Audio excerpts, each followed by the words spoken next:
di sini baik-baik? Ya, sehat semua kan? Alhamdulillah. Nah,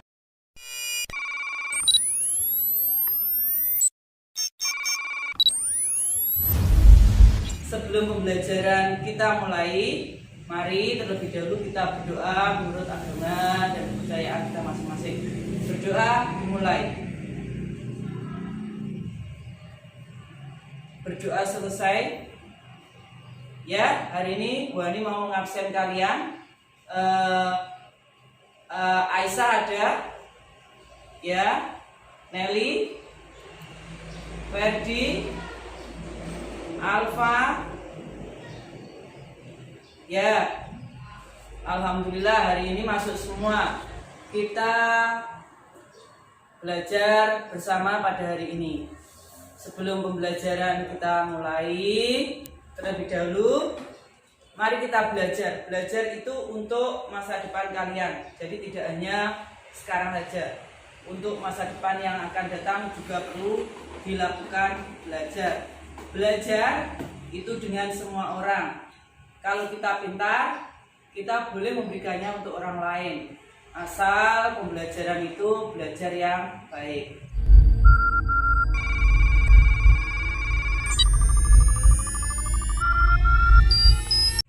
Nah, tujuan pembelajaran kita kali ini, yang pertama nanti kita akan belajar tentang pantun, yang kedua tentang gotong royong, dan yang ketiga tentang interaksi sosial pada mata pelajaran Bahasa Indonesia, PPKN, dan IPS. Nah, yang pertama, marilah kita belajar ke tema 4, sehat itu penting, subtema 3, cara memelihara kesehatan organ peredaran darah manusia, pembelajaran yang ketiga.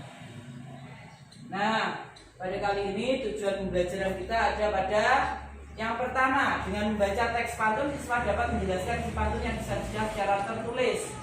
Setelah memahami isi teks, siswa dapat menjelaskan pengertian gotong royong, unsur-unsur dan manfaat gotong royong yang merupakan salah satu bentuk tanggung jawab masyarakat.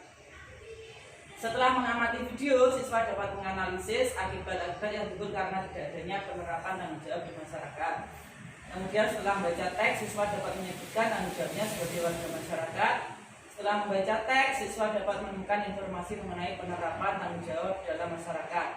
Dengan mengamati video, siswa dapat membandingkan pola aktivitas ekonomi, sosial, dan budaya yang dipengaruhi oleh keadaan lingkungan antara masyarakat yang satu dengan yang lain. Nah, pertama kali kita harus semangat. Semangat pagi. Ya, semangat. Nah, yang pertama mari kita belajar membuat bagaimana cara membuat pantun. Kemarin kita sudah tahu ciri-ciri pantun. Yang pertama, pantun itu terdiri dari 4 baris.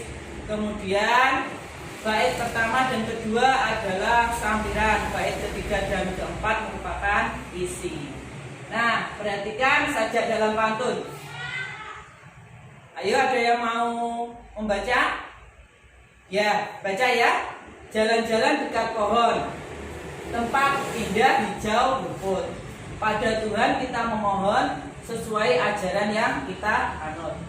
Nah, anak-anak, pada baris pertama dan ketiga akhirannya adalah sama, berakhiran N. Ini juga N. Pada baris kedua dan keempat akhirannya juga sama, yaitu berakhiran T dan T. Jadi pada pantun baris yang sama adalah baris ke-1 dan ketiga itu berakhiran sama atau bersajak sama. Kemudian baris ketiga dan keempat juga berakhiran sama dan bersajak sama. Nah, dalam membuat pantun harus memperhatikan amanat atau pesan. Amanat itu pesan yang ingin disampaikan oleh pembuat pantun. Apa yang ingin disampaikan oleh pembuat pantun pada pantun tersebut? Perhatikan pantun berikut. Siang-siang makan buah dondong, rasa takut melihat besarnya ular. Mari kita melakukan gotong royong agar pekerjaan cepat kelar. Apa pesan yang terkandung dalam pantun tersebut, anak-anak? Ayo, siapa yang bisa? Apa? Gotong royong. Yang lainnya? Ya, gotong royong agar pekerjaan cepat selesai. Pinter. Jadi gotong royong itu diperlukan untuk mempercepat pekerjaan. Nah, ini contohnya gotong royong. Kalau di desa-desa kalian masih ada yang gotong royong. Gotong royong membuat rumah, gotong royong membuat musola misalkan. Jadi kalau di desa masih kental ada gotong royongannya. Tapi kalau di kota karena sudah merasa hidup individualisme, jadi mereka kurang berinteraksi atau kurang mempunyai gotong royong. Gotong royong merupakan salah satu jenis tanggung jawab warga masyarakat. Gotong royong dapat diartikan sebagai bekerja bersama-sama, tolong-menolong, bantu-membantu dalam mengerjakan suatu pekerjaan. Itulah yang disebut dengan gotong royong. Jadi membantu setiap pekerjaan orang yang membutuhkan tanpa diberi upah, itu namanya gotong royong. Nah, perhatikan video berikut ya. Lihat dulu videonya.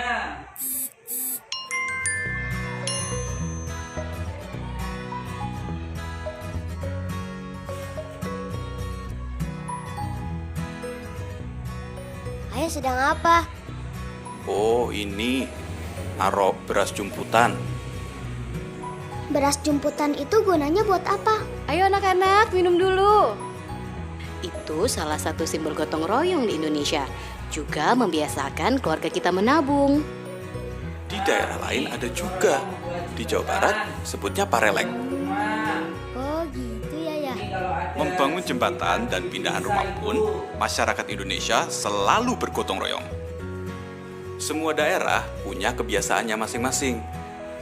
Tapi intinya sama, gotong royong. Gotong royong adalah budaya kita. Keluarga hebat, keluarga terlibat.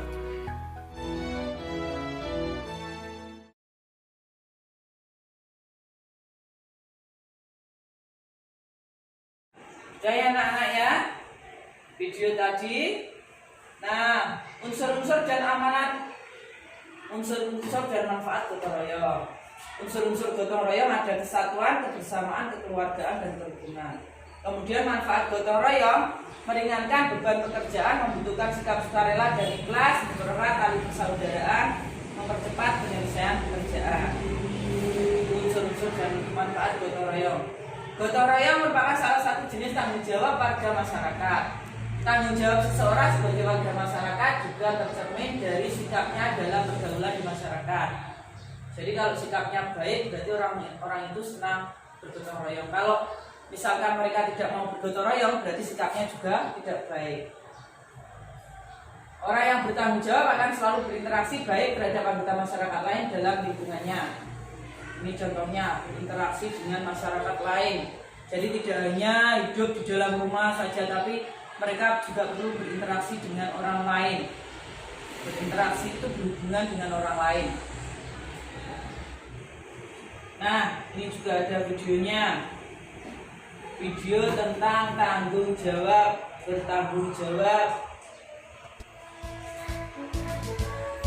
Salam sejahtera teman-teman. Nah, lagi ngapain? Pertemuan kali ini kita Ngelamun akan ya? bersama menyaksikan Apa juga tidak bertanggung jawab? Semoga bermanfaat dan teman-teman tidak boleh mencontoh perbuatan ini ya. Nah, Selamat simak dulu menyaksikan. videonya. Johan seorang anak yang pemalas. Dia tidak pernah peduli dengan kebersihan rumahnya. Ups, ya ampun. Apa yang telah saya lakukan? Lampu meja itu telah pecah. Ah, tidak apalah. Nanti Tidur-tiduran. saya akan memberitahu ibu hal ini. Waktunya sekolah tidur-tiduran, kemudian Dan bikin melihat ini. TV, Ah, biarkan saja. tidak merapikan Nanti barang-barang kakak yang ibu ada di sekitarnya. Baiknya sekarang saya nonton televisi saja dulu. Johan tidak menghiraukan keadaan rumahnya yang berantakan. Dia menyalakan televisi dan menonton televisi. Nah, itu ada sambil petir. makan. Waktu melihat TV, ada petir, ada hujan. Akhirnya terjadilah buar. TV-nya meledak karena terkena petir. Petir telah menyambar televisi. Itulah akibat tidak tanggung jawab. Kenapa? Itu kakak baru Pada waktu Berantakan sekali rumah ini. hujan, terus Apakah yang ada terjadi pada televisi petir, dan lampu ini? TV Adek? harus cuma Adek? karena TV itu Ada mengandung apa? arus listrik. Adek, Apakah yang telah terjadi dengan televisi dan Akhirnya, remaja ini? dia dimarahi Mengapa oleh rumah ini berantakan sekali? ibunya. Dek seharusnya lebih bertanggung jawab terhadap kebersihan rumah kita. Dan ibunya Rumah adalah menasihati tempat agar tinggal dia kita. mau Kita perlu tinggal di tempat yang bersih dan jawab teratur. terhadap apa yang Karena telah dilakukannya. menyebabkan televisi rusak Membersihkan dan memecahkan lampu meja. kotoran, Dia harus mainannya, bertanggung jawab atas kesalahan yang telah tidak dilakukan. tutupannya. Kak, adik berjanji adik tidak akan melakukan Nah, hal itulah itu. salah satu Dan dari adik contoh berjanji akan lebih tanggung bertanggung jawab. jawab. Akibat tidak melaksanakan tanggung jawab di masyarakat ini dikucilkan oleh warga masyarakat setempat, tidak dipercaya oleh warga masyarakat, tidak dihargai oleh warga masyarakat, tidak dianggap sebagai warga di lingkungan tersebut, menjadi bahan pembicaraan warga masyarakat setempat karena tidak bertanggung jawab. Nah, tadi tanggung jawab berhubungan dengan orang lain juga. Kita masuk ke interaksi sosial.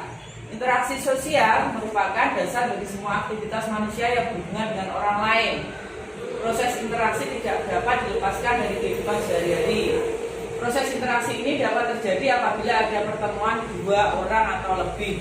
Jadi proses interaksi tidak bisa terjadi sendiri atau dilakukan satu orang. Beberapa contoh interaksi sosial di bidang ekonomi antara lain melakukan tawar-menawar di pasar, membayar barang belanjaan di kasir, melakukan jual beli secara online. Karena sekarang sudah modern, jadi kita melakukan jual beli secara online. Kita memesan lewat HP, kemudian barang diantar oleh kurir. Melakukan tawar-menawar di pasar. Karena pasar merupakan pasar tradisional, jadi masih dilakukan tawar-menawar. Beberapa contoh interaksi sosial. Ini ada gambar-gambar interaksi sosial. Di bidang sosial budaya antara lain membersihkan lingkungan sekolah. Seperti ini. Secara bersama-sama melakukan kerja bakti di desa. Beberapa contoh interaksi sosial di bidang moral. Berperilaku dan bertutur penuh dengan sopan santun, berkata jujur kepada orang lain. Jujur itu sangat diperlukan ya anak-anak ya. Jadi orang yang tidak jujur itu nanti bisa dibenci oleh orang lain. Karena jujur itu sangat diperlukan. Dari kecil sampai kalian dewasa nanti harus jujur. Jujur itu berkata apa adanya, tidak boleh bohong. Nah, ini tugas kalian nanti ya. Setelah kalian mempelajari tadi, ini nanti tugasnya nanti akan saya tulis lagi di papan tulis. Setelah ini bisa kalian kerjakan di sekolah. Nah, pembelajaran sudah selesai. Kita pada doa ini ya. Subhanahu wa bihamdika asyhadu alla ilaha illa anta astaghfiruka wa atubu ilaika. Nah, ini doa setelah kita selesai pembelajaran.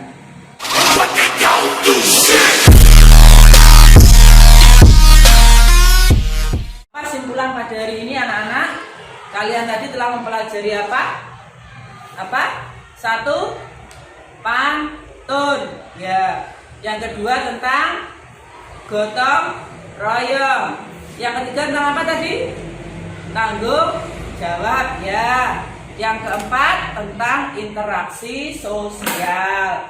Interaksi sosial tadi antara kalian dengan masyarakat sekitar. Itu tadi simpulannya. Kemudian nanti kalian kerjakan yang sudah ada di situ tadi, dikerjakan. Kalau waktunya tidak cukup berarti nanti akan dibuat pekerjaan rumah. Nah anak-anak, apakah pembelajaran kali ini menyenangkan? Menyenangkan apa tidak? Iya, terima kasih. Pembelajarannya kali ini menyenangkan karena apa? Kita pakai medianya apa tadi namanya? Medianya PowerPoint. Jadi disajikan video, gambar, dan lain-lainnya.